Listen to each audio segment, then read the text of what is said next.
now. We'll have this uploaded to the YouTube page here shortly. Thank you all for coming.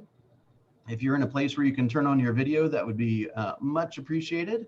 I got a request from Melissa a moment ago to show you one little tool that we talked about earlier this week. So I want to do that really quickly. Let me share my screen, and then we will hop right into the meat of the meeting. Okay. So I am on fmls.com. We've had a number of people that have requested to host open houses. And, if they post hey, I want to host an open house on the Facebook page, either the Roswell page or the Georgia Legacy page, sometimes it can kind of get lost in the thing, right? So nobody responds. So another tool that we could use is by going to fmls.com. You go to products, hit matrix. Okay, and on the home page, there are this thing that says these little widgets. One of them, you can arrange this and customize it according to, kind of what you want to see. But one thing in here is my office active listings. See that right there? 75 of them. So you could go in and, for example, you could say, I'm looking for, let's look at this one right here. Okay, so this is 764 Memorial Drive. This is listed by one of our agents named Paige Pace. So nothing would stop you from calling Paige and say, hey, I'm James, congratulations. I see you have a new listing at 764 Memorial Drive, Unit 3. Awesome, congratulations, right? Make them feel awesome, right? They earned a listing, okay? We don't get listings, remember, we earn them. We earn the listings, okay? So congratulations. I just wanted to introduce myself and let you know I'm available this weekend. If you need any help, maybe shadowing an open house or hosting one, I'd love to help you. My number is 1234567. You see what I'm saying? So if you're posting it up there and you're not getting the reaction you want, then go straight to the people with the listings and make sure they know who you are. Okay, you got to ask for what you want. Okay, cool. Melissa, does that answer your question? It does. Thank you. All right, let me show you one more thing real fast. If you go to, I'm going to back out of where I just was. And if we're back at, here, let me just do it this way. You go back to Matrix and we go to that homepage again. This is another really important tool that you guys should be, in my opinion, you should be looking at every single day. Okay, this little thing that says Market Watch. I have it set right now for 7 days. So that means in the last 7 days, there's been 2,236 new listings. If you want to see them, you just click on the little button and you can go through every single one of them. You could also customize it for, let's say you only wanted to look in North Fulton or something, or you only wanted to look in Dunwoody or whatever it may be. You can customize this report, and you can also look for 7 days, 3 days, today, or 24 hours. So if you really want to kind of wow your customers, right? For example, when you're talking to somebody and they say, how's the market, right? I mean, there's no one more popular at the party than the real estate agent, right? Y'all know that, right? We don't want to say it's good, right? Because then or it's bad, or I'm busy, or something like that. First of all, never say you're busy, because then they'll be like, oh, she's probably too busy for me, so I guess I'll just send their business to somebody different, right? You always want to talk about how you're having fun. Hey, market's awesome. There's opportunities for buyers. There's opportunities for sellers. I'm having a lot of fun. I'm learning a lot, seeing some awesome houses. Why do you ask, right? And then they'll tell you why they asked, right? Or you could say, the market is awesome. In the last 3 days, would you believe that 1,631 properties have been listed? Would you believe that 687 properties went under contract? Right? In the last 24 hours, there's been 347 closings. Okay. So let me tell you something. We'll get to the heart of the class in 2 seconds. But guys, 2,240 real estate agents. Let's assume that there's no one agent didn't take multiple listings, which is probably a bad assumption, but there have been 2,240 sellers. that have signed a listing contract and gone live with a real estate agent. So there's no excuses, right? Like there are people selling their homes out there. It is our responsibility to get into a relationship with those people so that we can be the listing agent of those homes. Does that make sense? So I know it's COVID, I know all kinds of stuff are happening, but this is evidence that the market is still moving. Does that make sense? All right, any questions on anything I've shown you so far? Okay, I'm gonna stop sharing for 1 second. Let's just do a really quick go around, and I want to make sure I'm fairly comfortable speaking about pricing and strategy and all that kind of stuff. But is there any specific questions that you guys have that I can try to include today? What was the primary reason you came to class today, Melissa? Other than the fact that I kind of forced you. You're on mute. Oh, actually, I had forgotten about this class because I was working with a client. And so when you sent the Zoom link, that's what brought me here, and you helped me with my problem. So I'm here for it. Cool. Oh, that's a productive 8 minutes then. Kimberly, what about you? Anything in particular you want to learn today? No, I want to pick up some more tips and ideas. I was just curious because a house just sold down the street, and I was talking to the owner and why, why he chose the realtor that he did, and so on and so forth. I was out walking the baby yesterday. Great question. What was the And it was just funny. He said, "Oh, I saw the realtor's name on another face on another sign, so I just picked her." And I was like, "Wow!" You guys see how random it is? I said, "Do you see how random it is?" Yeah, it was crazy. But the listing, I mean, we got into this really in-depth conversation, and I know that his house could have been listed for more. And it was listed on a Tuesday and sold on a Tuesday. And I said, why didn't you take up more offers? Because it looks like the one that he did takes a little shaky.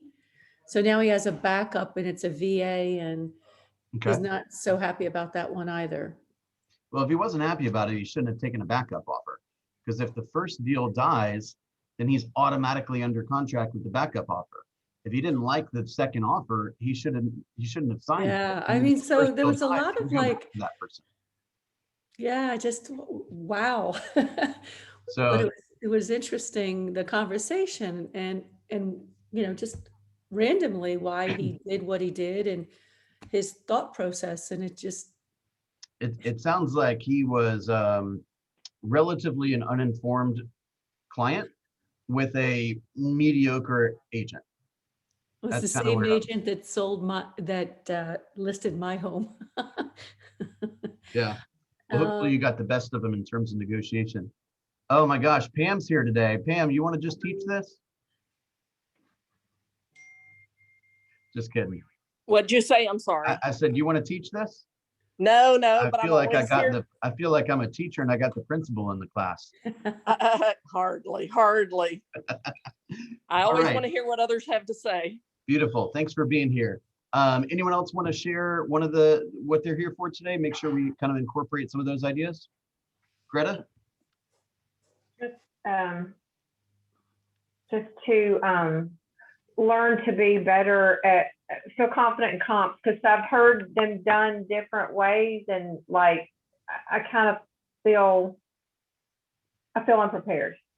Cool. Okay, James, anything in particular? No, same thing. I have my own idea of how to get comps and do a CMA and whatnot. I just wanted to see where I can fill in those gaps. Cool. Hey, Pam, are you near a computer by chance?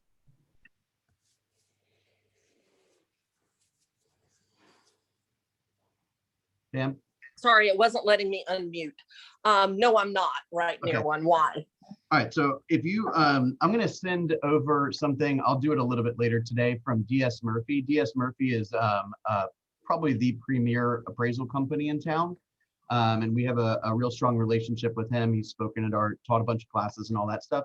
he put together kind of a what we might think of as like an adjustment sheet that says like, you know, in a home of this price range, the unfinished basement would account for this much more. Finished space is this much more. Extra half bath is this much more. Extra full bath is this much more. Okay, so that'll give you a little bit of an idea of how the appraisers study the data. Okay, now I want to give you a couple of kind of philosophical ideas real fast before we really get into the heart of this, which is I was never a big fan of doing like a CMA and saying, okay, your price is 275, sign, right? I really enjoyed doing more of I'm going to collect all the data and then I'm going to present it to you you as in the seller in the way that I'm reviewing it. And I'm going to kind of throw out a range there. And then we're going to talk about where we think it should be in the range. So I've used this example before, but let's say, James, let's say I have a guitar, okay? And I look up on the market, on some kind of market, thing that says this guitar is worth, should be sell for about 500 bucks, okay? If I sell it to you, I would rather have the money than the guitar. So in my eyes, the guitar is worth less than 500 bucks, right? Because I'd rather have the money. You, on the other hand, you would rather have the guitar than the money. So you actually view the guitar as worth more than $500. Does that make sense? So just the fact that there's a transaction that takes place at all should indicate that there is a difference of opinion of value. Does that make sense? So if there is a particular home, like if somebody buys it for 200 or 198 or 203 or whatever, it's virtually all the same. It's just what that buyer and that seller under no what's the word I'm looking for? They were willing to exchange the property for that amount of money, right? There was no unusual circumstances going on, right?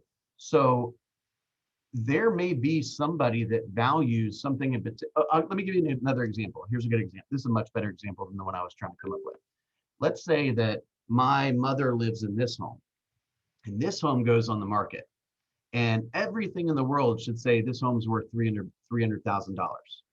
Okay, the average Joe would be willing to pay 300 for it. I might be willing to pay 310 for it because it's next to my mom, and that home, it has some unique quality for me. Does that make sense? So we can do all the comps and all the calculations and all the mathematical adjustments in the world, but at the end of the day, people's specific desires for specific properties at specific times will cause there to be a bit of a range. Does that make sense? And that doesn't even introduce the emotions behind it. Right now, I think a lot of buyers are buying with emotions rather than their brain because they're spending $40,000, $50,000, $60,000 above appraisal value. I don't particularly think this is going to end well. Okay, this is not a healthy environment that we're in right now. So I'll get off my soapbox. Okay, let's talk a little bit about some more details with respect to values. Okay, one of the things that I always like to do is when I'm speaking to a seller about value, I want to put them in the mindset of a buyer. If I'm speaking to a buyer about values, I want to put them in the mindset of a seller, right? If all the data in the world says that house number one should sell for $300,000, and there's been sales to substantiate that, if my buyer says, well, I want to buy the home for $280, I might ask them a question and say, so tell me a little bit about why you think $280 is a price that the seller would be willing to take, right? I'll be happy to submit an offer for you at $280, but show me the data that supports that, right? So you have to be willing to ask the tough questions to say, look, there's no reason why a seller should sell this home to you for $280, right? If the thing's worth $300, right? So when a buyer starts to think like a seller, some of their plans, it becomes evident that they don't make a whole lot of sense. Does that make sense? Same thing for a seller, right? If all the data supports the home selling at 300 and the seller's like, well, I put some kind of really special, heated floors in the thing, and I spent a bunch of money landscaping, and I really want to go on this vacation. So and I need to pay you. So how about 325? You're like, none of that has anything to do with the value, right? That's your dream. I want you to sell for 325 also, but I don't think there's anyone in the world that would do their research and be able to prove that this home is worth 325. You follow what I'm saying? So, Mr. Seller, when we price the home for 325, or if we were to price the home for 325, what evidence would you like me to share with the buyers and the buyer's agents and ultimately the appraiser to substantiate the price being 325 when the last 10 sales have been below 305? You see what I'm saying? And they're like, I guess you're right. You see what I'm saying? So if you can shift the seller and help them see the whole experience through the eyes of a buyer and vice versa, it will take a little bit of the I need stuff away, and it'll be a little bit more of these are going to be rational decisions. Y'all follow me so far? Is that everyone with me? Yes. Okay, Pam, by the way, Pam's been my partner for, gosh, Pam, we're coming up on like 9 years, I think. So Pam's much smarter We than are. me. If you have anything I've been with you longer than I was with one husband. if Not the current one, a different one. That's hilarious. If you have anything you want to add at any time, please wave your hand or stop me, okay? Pam, by the way, is one of our agent mentors. Congratulations, she's our newest agent mentor. If you're having any, contract problems or questions or whatever, or you need help finding something or, making sense in your mind, Pam and Kathy Ray and Susan Corley are available to help. So congratulations on that honor, Pam, just to publicly recognize all the efforts and all the value that you bring to us. So thank you. Okay. Let's talk a little bit about, I want to give you like a little case study. I was talking to one of our PC clients a little earlier today about a house that she has listed. The seller went from 379 to 329 very quickly. Okay, and 329, it's been on the market for about a week and a half or so, and she got one offer. The offer was 320. She didn't want to respond. Meanwhile, there's a house right around the corner that it's arguable that it's a nicer house, or I'm sorry, it's arguable that it's as a less desirable house than the 329 house, and it's under contract already, and it took a price of 349 to get it under contract. So somebody could come in and say, well, why would somebody, if this house is nicer for a less price, why would somebody pick that house? I got some advice very early on in my real estate career that I remember very distinctly.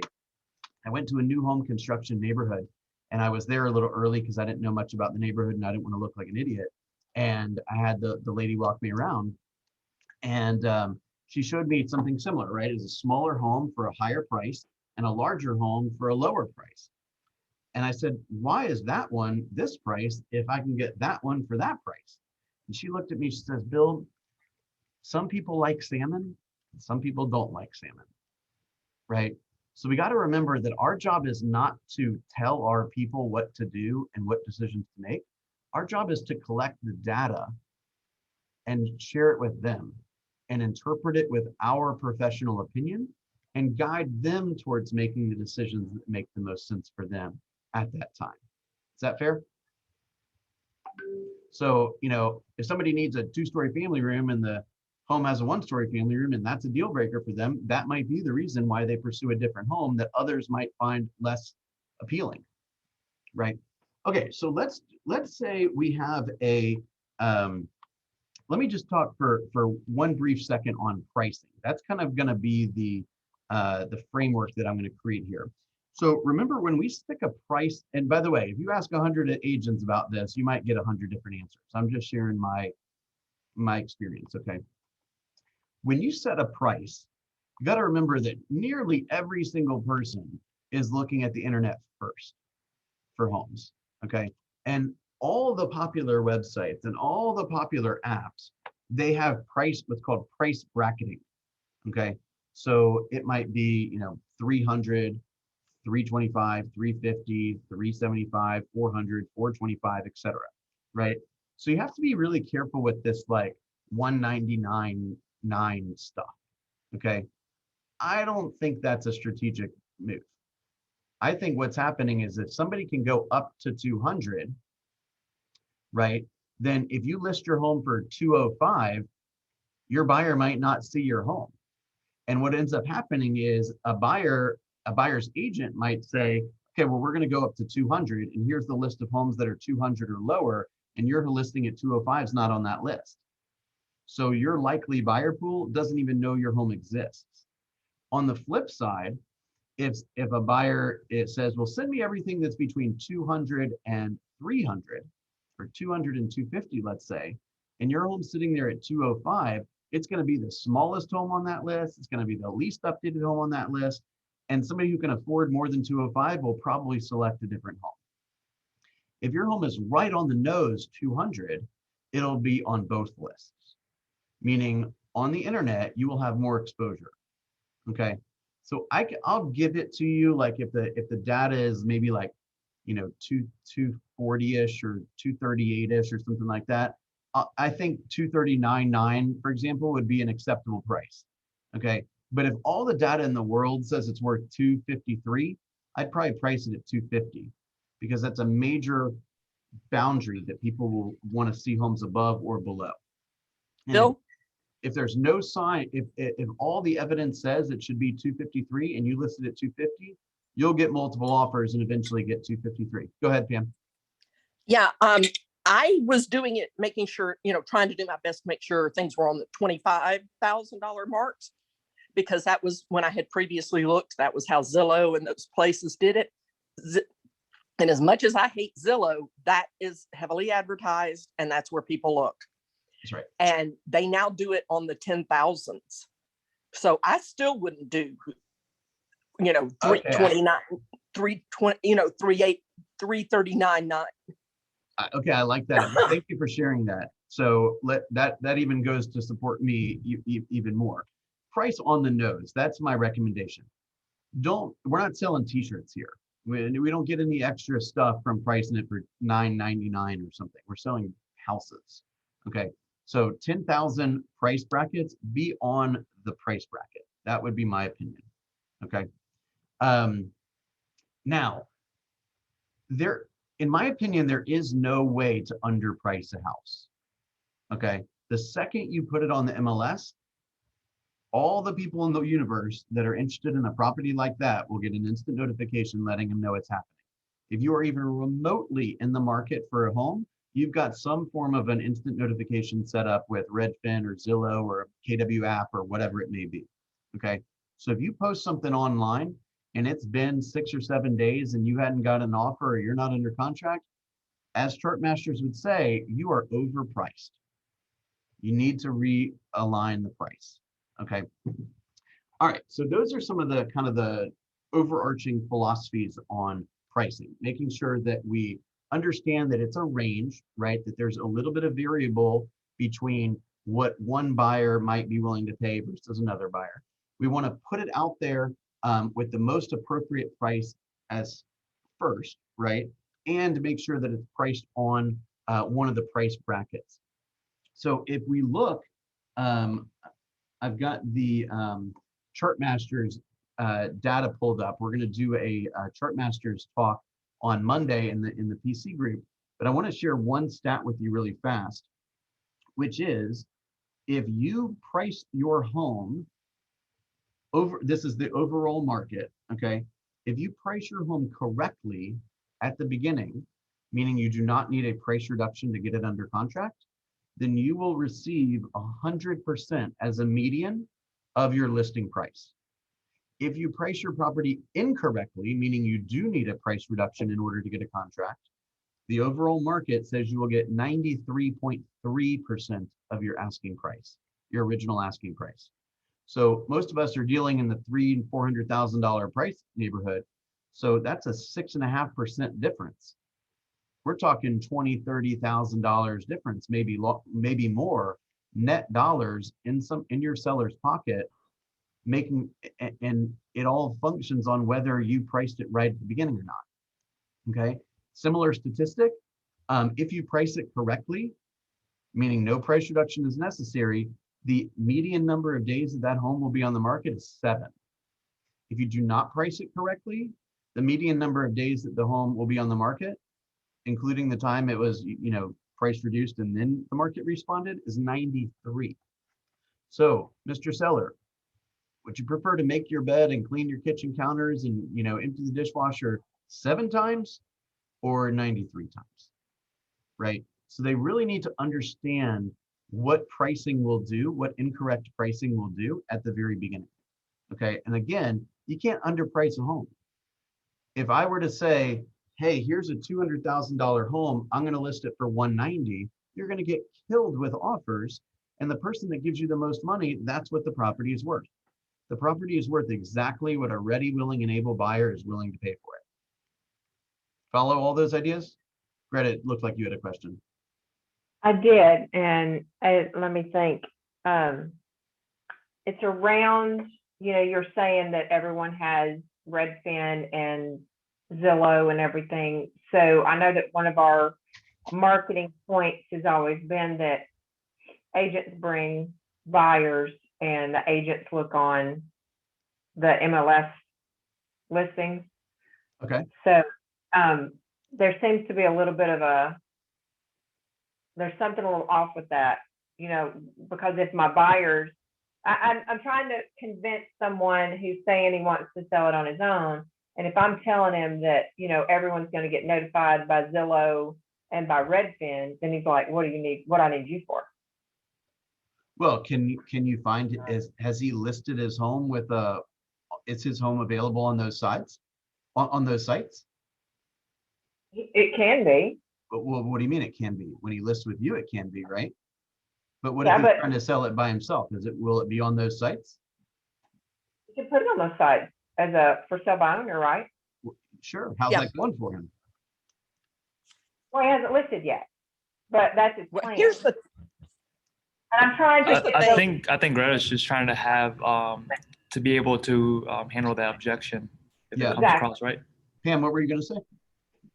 I was going to say that when people are looking on those mass marketed sites, they're looking.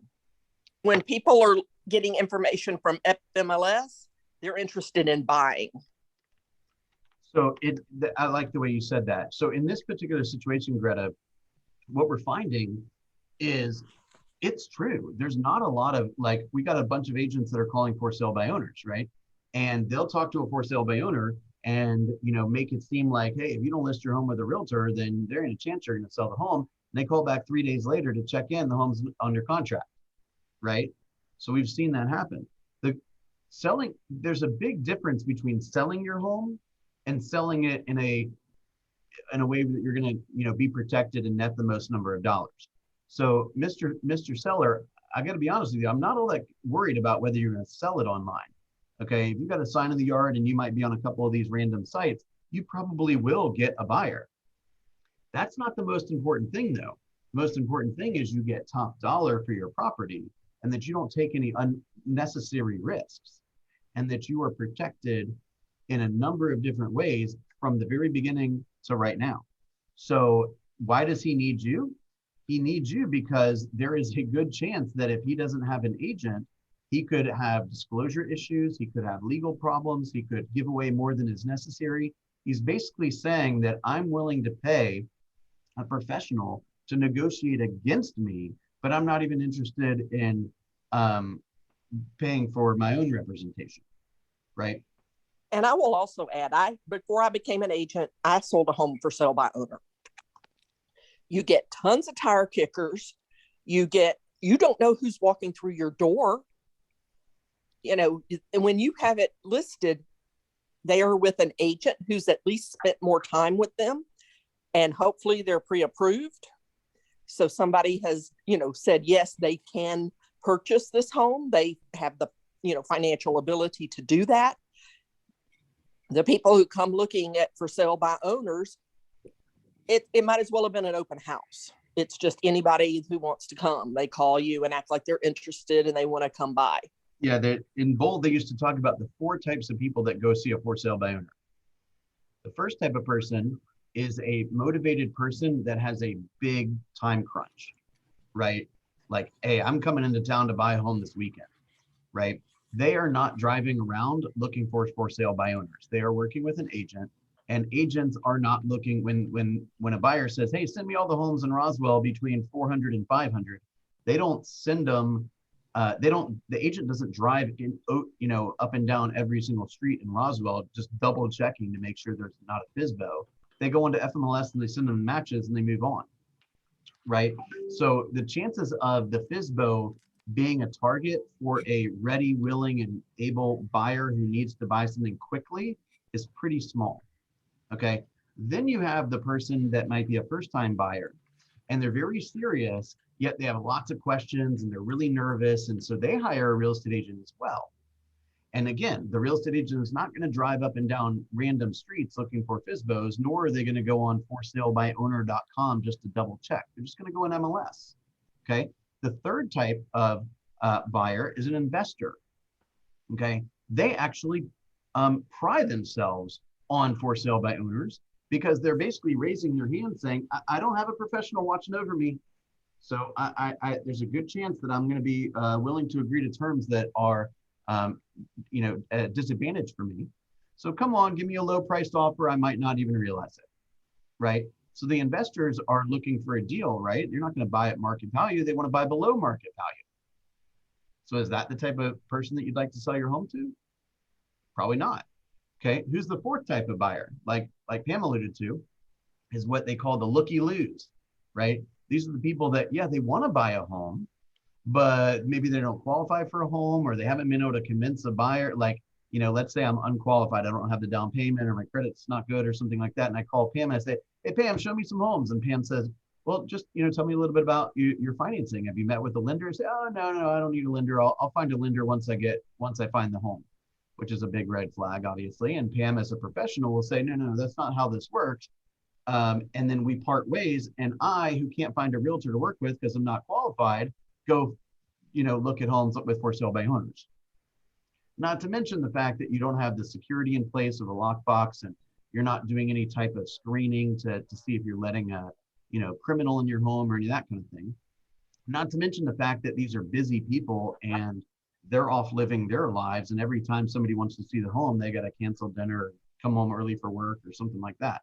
So there's a lot of headache involved in selling your home. Okay. So my point is that if there's a lot of disadvantages to being a for sale by owner, not to mention the statistics, which last time I looked said something to the degree of around the average list price to sales price ratio of a FSBO is about 88%. Okay. Your list price to sales price ratio, you could look at the offices, which is really close to 100% right now. So are we going to give away 10 or 11 or 12% to save 3? Doesn't make any sense. So a lot of what you're suggesting, Greta, is just being more and more fluent. I mean, I didn't read anything I just said off of some script page. It's in my head. I've said it 3 trillion times, right? It's just getting more and more comfortable with the mindset of a for sale by owner and how to deal with the handful of things that they tend to say, okay? But you will get maximum dollars for your property when you are available to the world. Another example that they use, and this has a lot to do with pricing as well. By the way, I'm not just totally off topic here. If let's say that you went to Tiffany's, that's what it's called, right? With the light blue box, right? Mm-hmm. Okay, so let's say I go and buy a watch at Tiffany's, and what's a watch at Tiffany's cost? Let's say $2,000. Fair? I need to have a talk with Rachel. No, you don't. No, you don't. I just spent her $2,000 watch on the backyard, and we're done with that. Okay, so she would be like, you spent what? Right? So let's say a watch at Tiffany's costs $2,000. Okay, Rachel's my wife. That's what she was talking about. If I go to the store, right, and they've got the fancy lighting and the security guard there and all that, it's reasonable that I would pay $2,000, right? So what happens if I came home, I bought that watch for $2,000, it's in its case, you know, it's sealed and all that stuff, it's in the bag, and I bring it home and I say, hey, Rachel, I got this watch for you for $2,000. She said, nuh-uh, we'll sell that right now. We're not doing that, right? And so I put it on Craigslist, right? And say, hey, here's a $2,000 watch, never been worn. You think I'm gonna get $2,000 for it? Not a chance. That's like a FSBO. When the professional setting is removed, right, you're not going to get full price anymore. So what these people are doing is basically selling, it's like they're selling their house at a garage sale. You follow me? Plus, the only people that know about it are the ones that happen to log on to the random sites that their home is on. They're getting less exposure than a full priced, full service real estate agent would give when the property is listed properly, or I shouldn't, properly is not probably not the right word, but publicly, right, in a typical listing format. Okay, does that make sense? Yes. Okay, Greta, you look like you had a question. I can always tell when I think you have a question.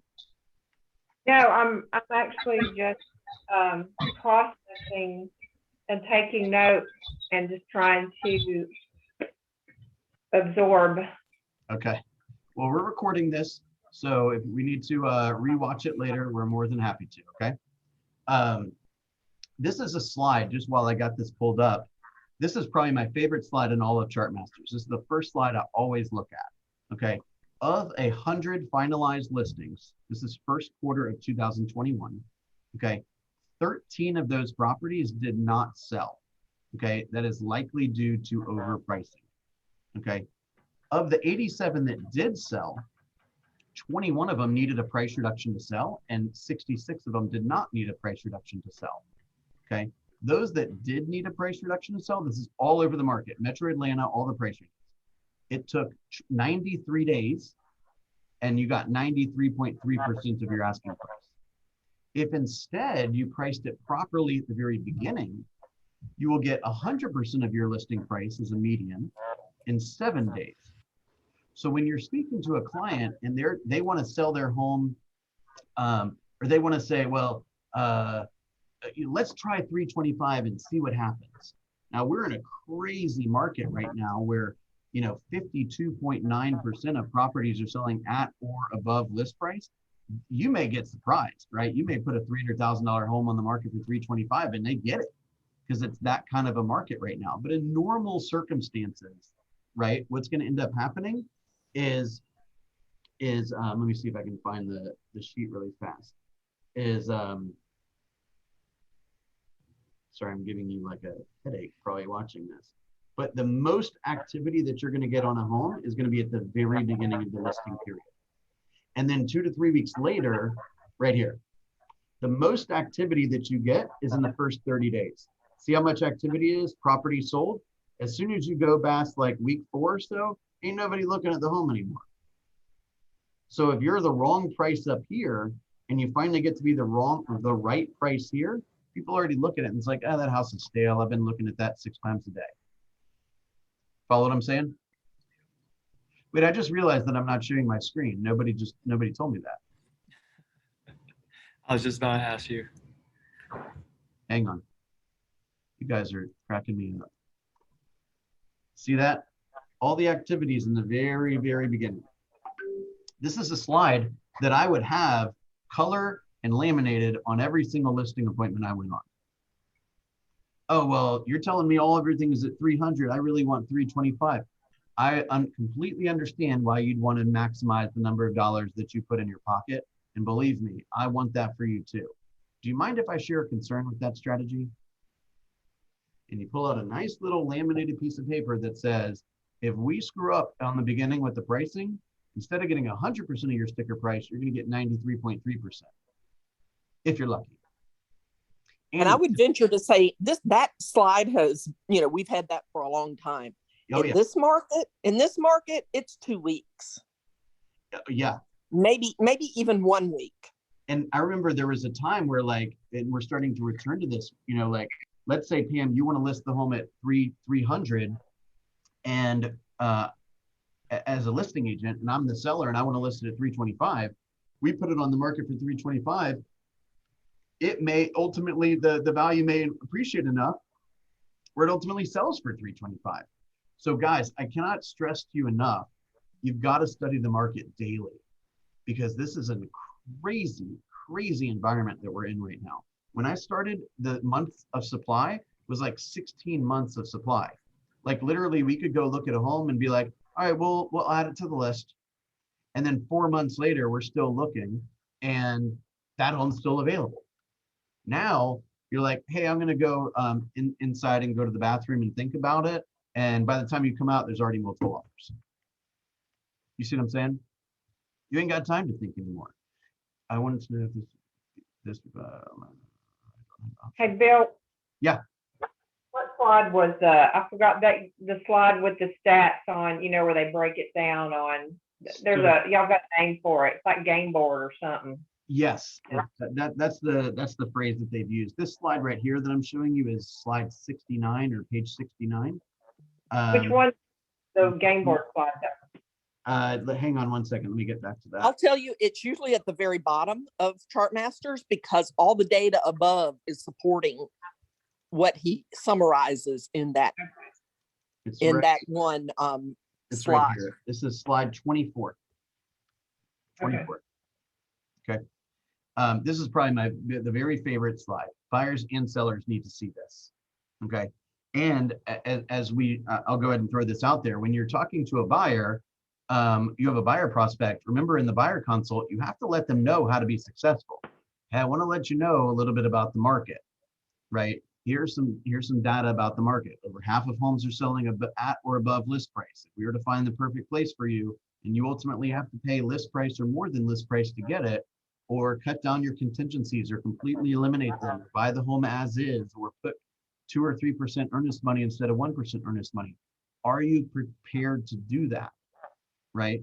To be successful? If they're like, no, I'm not doing any of that, you got to reevaluate whether you want to spend your time with that kind of person right now, because they're going to lose over and over and over and over again. Does that make sense? And it's like the guys that win, it's like, hey, congratulations, we had 60 offers and you're the winner. And the buyer's like, wait a second, I was the guy who gave more money than anyone else. Now I need to think of this over, right? Gosh, I feel like, you know, like the moron, right? Of all the people in the universe that want this home, I was willing to give the best terms. Now I don't know if I'm so confident in that anymore. Y'all follow that? Guys, this real estate thing, it's like this much to do with houses. And it's like this much to do with the brain. You got to understand how people process this information. And when they're feeling stressed and they're emotional, got to bring them back to the reality and rational thinking. When they're rationally thinking and emotions is what's going to cause them to act, you got to get them in the emotional world sometimes. You follow me? Yes, ma'am. So, I love this. This is great, but I actually was hoping you would do some numbers. Yeah, that's where I'm headed right now. I'm sorry. Because I run out of time. Yes, ma'am. Okay, so let's say that we are trying to price a property. Okay. I should have known better not to make this class 1 hour. Maybe we'll do a part 2 soon. But one of the things when I'm pricing a property is I want to think about the home through the eyes of the buyer, right? The home will ultimately appear on a list that is sent from the buyer's agent of prospective properties that are on the market. Okay. Now, let's say the home should be priced around roughly 350. Okay.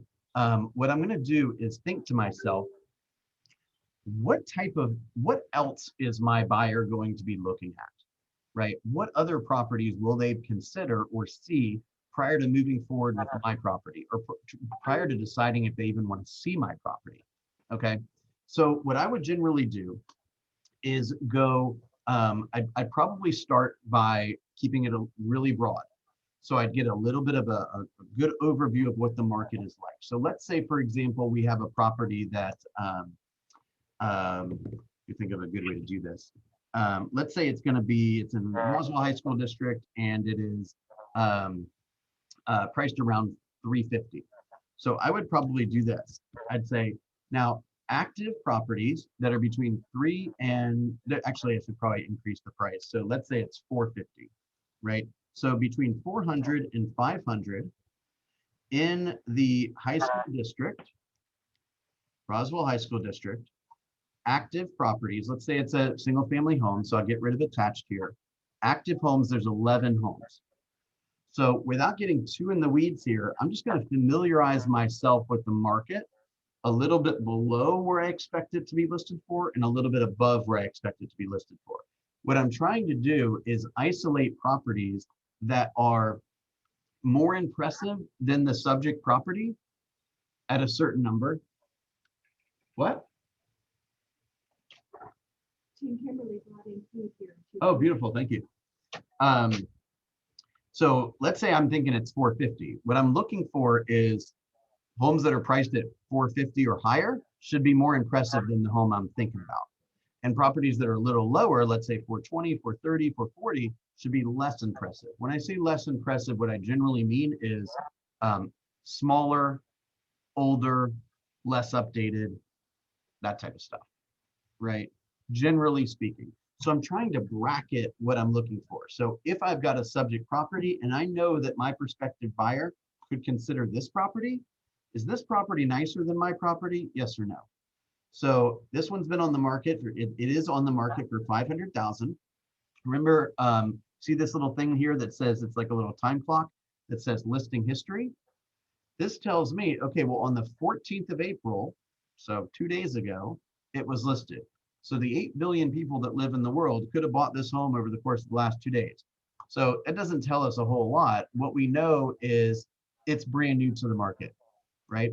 So the first thing I would do is I would look through the pictures, right? Okay, great hardwood floors, looks like new appliances, you know, probably newly painted, right? Nice light fixtures, you know, granite countertops, stainless steel appliances, you know, hardwood floors everywhere. I'm trying to get an idea of what are the criteria, what is this home all about, right? And does my subject property have some of this stuff? If my subject property was a, you know, old mid 1990s white kitchen and it had carpet everywhere and it had old paint, it's probably not worth 500. Okay. So every single, and I'd read through these descriptions. It's a good agent here. Oh, look at that. You know whose listing it is? That's Lorelei's listing. Okay. Look at how much detail it's right here. Right? Right at 500. Smart woman. Okay. Lorelei is one of our top agents in the office. Okay. So let's go to the next one. Okay. Here's a nice little home. So this is a 4.2.5. It's 495. Okay. Let's see how the market is responding to this one. Okay. April the 13th. So it's only been on the market 3 days. So I might call this agent and say, hey, are you busy over there? Got any offers?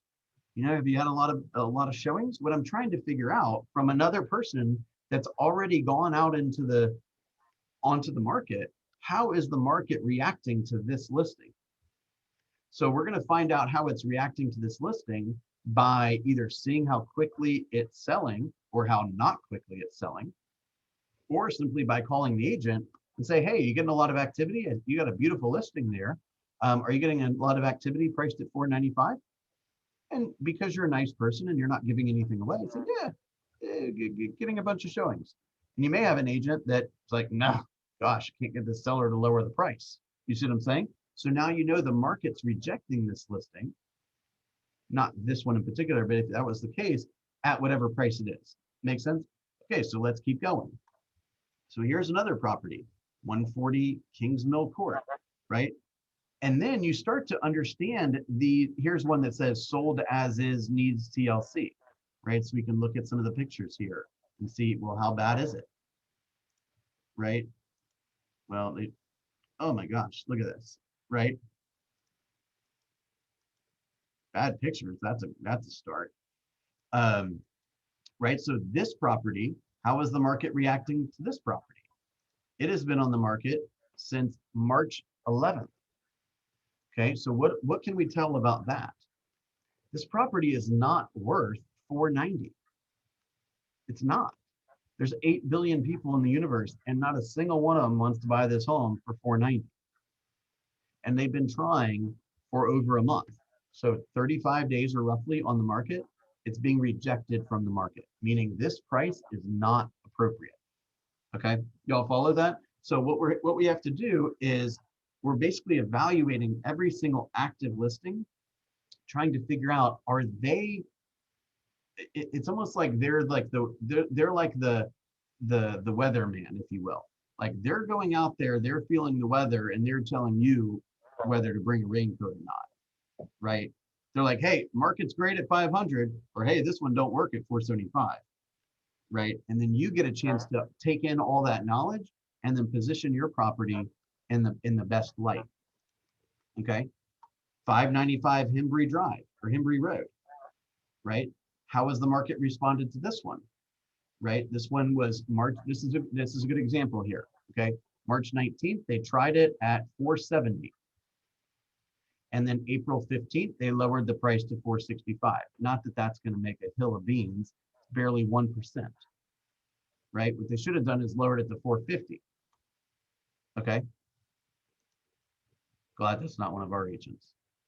So you look through the pictures and you say, it's a little bit of a different type of property than you might be looking at, right? It looks like it's on a main road, Hembry Road. It's an older style house. It's got some land, right? So you follow what I'm saying. We go through each of these homes, active, available. So if somebody's going to potentially buy my property, what else might they see? And what else might they go look at and might they submit an offer on? Okay, so now we have kind of, this is step 2. Right. So number 1 is we kind of we might look on Zillow or Redfin or the tax reports or hear what the other person wants. That, and we have a kind of a range. Then we analyze the active listings.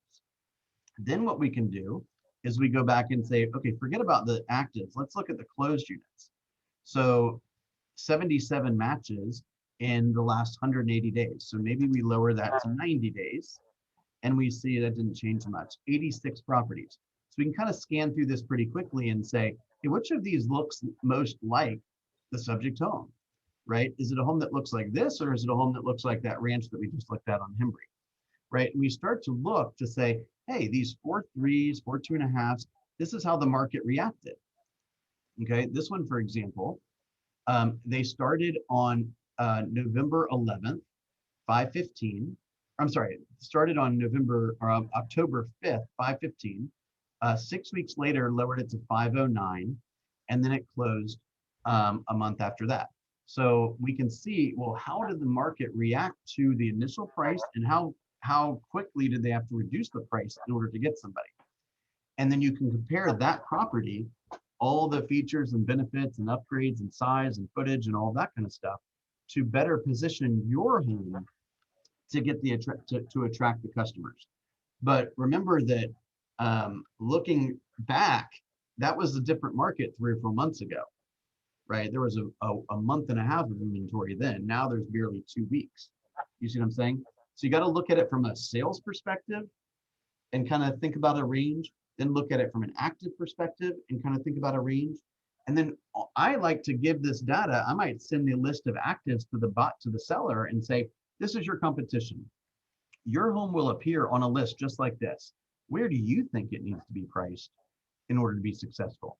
You go do your analysis, I'll do mine, and we'll compare notes. That, in my opinion, is creating an environment of a team. Remember that it's not me against the seller. We're making this decision together.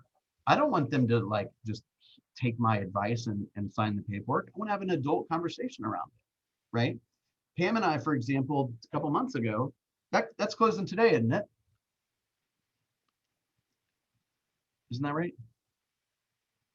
You got a closing today, I think, don't you? Yep, I'm headed out to it. I'm about to disconnect. Beautiful. What's that home going to sell for? 390 something? 388 with Okay, 3,000 in closing costs. Oh my gosh. Okay, so I helped this guy sell his home for 275 about 5 years ago. 275.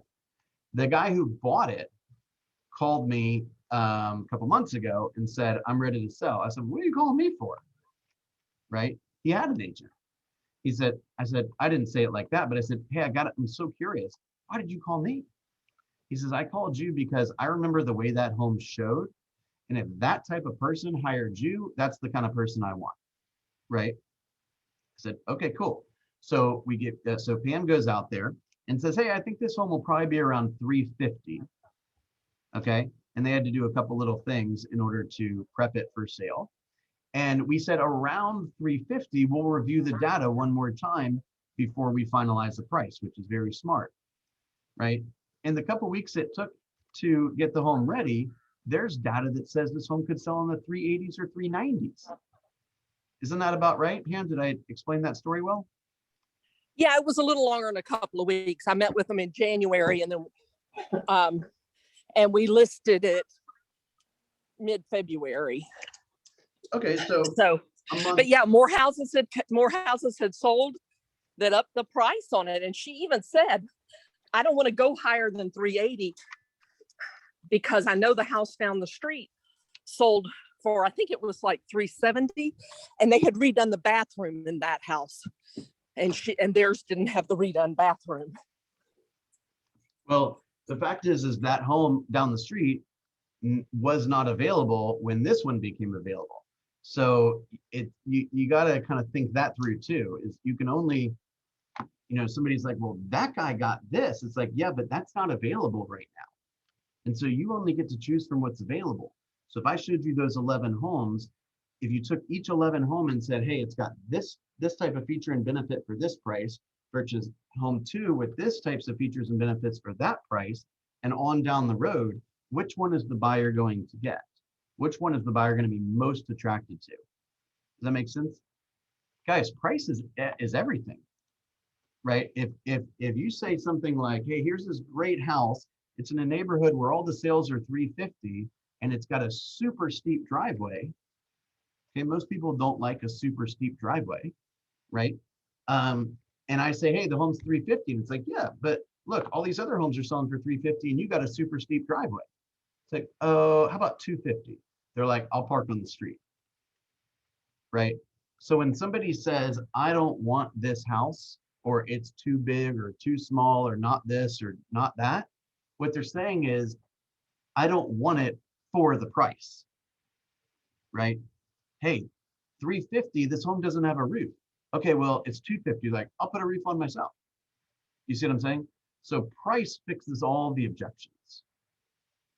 Make sense? Okay, what kind of questions do we have? I know this was a little bit more philosophical, and that's why I'm going to send you the adjustments page. But I never really like to get in the weeds with like an extra half bath is $2,116, and therefore it should be priced at this. The fact that the matter is right now, guys, there's just not much to choose from, and so you need to have a price that is appropriate, fair, reasonable, right?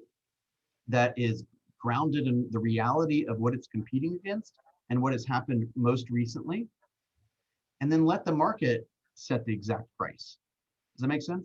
So if I should have priced it for 360, but I priced it for 350, if it's worth 360, somebody will come out of the woodwork and give me 360 for it. You can't underprice a home. Does that make sense? It does.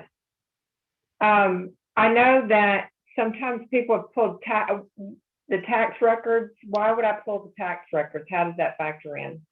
The tax records is, that's the most appropriate place to look for square footage. It's not always right? But it kind of gives you a little bit of a background, right? So not that this has anything to do with the value, but it just kind of fills in some of the blanks. So for example, hey, this person bought it for this on this date, right? They have this type of mortgage, right? They, it's this size, these kind of things. A lot of these websites also have estimators. So like if all of your data is coming in at 400 and Zillow says 500 and Redfin says 500 and Realtor.com says 500, it may be something where you're like, what am I missing here? And then ask one of your peers or ask your coach or ask me or Candace or whoever, right? So it's kind of just a bunch of different ways that you're checking your research. Does that make sense? Okay, was this a good learning experience for everyone? Does anyone have any major questions that were not discussed today? I enjoyed. I think I learned something. I appreciate that. I'm glad you're here. Beautiful, guys. Have a wonderful day. I'll upload this to the chat later, and I'll see you soon. All right, sounds Bye. good. Thanks.